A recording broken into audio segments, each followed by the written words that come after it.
Саламатсыздарбы, ОГУПнын жалпы студенттери жана көрүүчүлөр. Предмет азыркы кыргыз тили. Группа ББ19Д. Улук мугалим Абдурасулова Роза. Студент жана даярдоочу Жолдошова Бактыкан. Тема сүйлөм пикир алышуунун негизги куралы. Бул темада мен силерге чукул, терең түшүндүрүүгө аракет жасаймын. Деги эле сүйлөм деген эмне? Көз чаптырып көрөлү. Бүткөн бир ойду билдирген сөз же сөздөрдүн айкалышы сүйлөм деп аталат.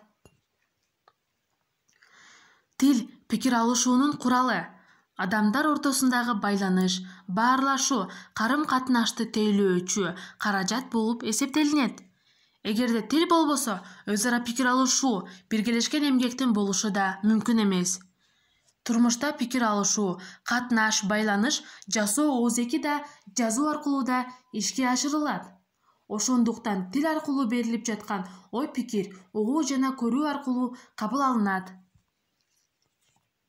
Адамдар баарлашууда, пикир алышууда тажрыйба алмашууга мүмкүндүк алат. Достор, силер сүрөттө көрүп турган адамдар бири-бири менен баарлашып, пикир алышып жатышканда өзүнө керектүү маалыматтарды чогултуп алууга ээ болушат экен.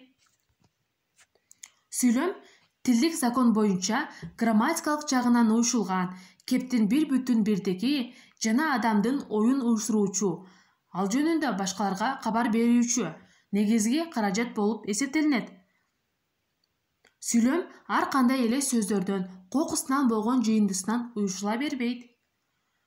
Сүйлөм түзүүдө адатта айтылуучу ойдун мазмунуна, максатына ылайыкташтырылып, мааниси боюнча бири-бири менен айкалыша ала турган сөздөр тандалып алынат да, алар өз ара грамматикалык жактан байланышып келип, натыйжасында бир бүтүн сүйлөм пайда болот.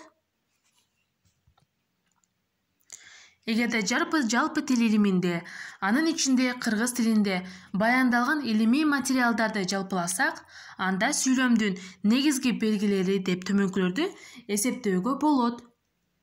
Коммуникативдүүлүк, предикативдүүлүк, модальдуулук жана интонация ушулардын өз ара тыгыз байланышып келишинин натыйжасында гана сүйлөм уюшулуп, тил өзүнүн пикир алышуу функциясын жүзөгө ашырат. Демек, бул төрт коммуникативдүүлүк, предикативдүүлүк, модальдуулук жана интонация бул төрт терминдин жыйындысында бизге пикир алышуунун функциясын жүзөгө ашырылат экен. Демек, пикир алышуу турмушта ар дайым эле болуп турган зарыл нерсе.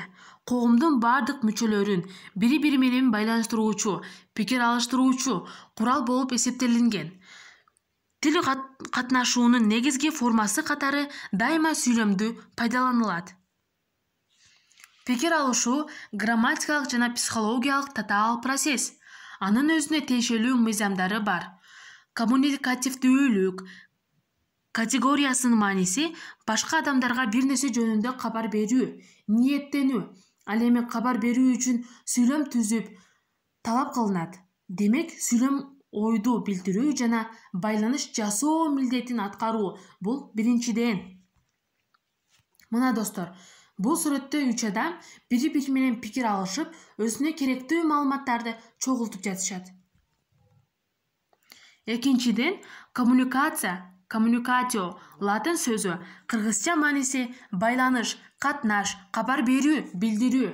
Мына ушундай улам тил коммуникативдүүлүк функцияны аткарат.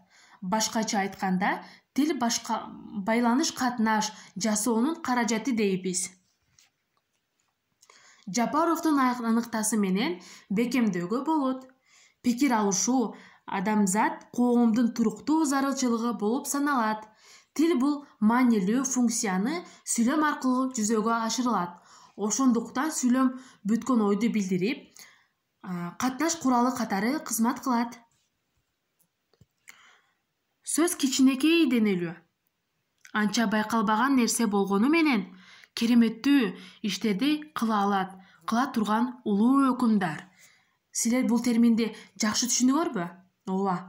Чындыгында эле тил кичинекей нерсе. бирок тил менен көп нерсени ишке ашырып, жакшы нерселерди адамдардын көңүлүн, тил менен адамдардын көңүлүн, пикир алышууда бир топ иштерди жүзөгө ашырсак болот экен.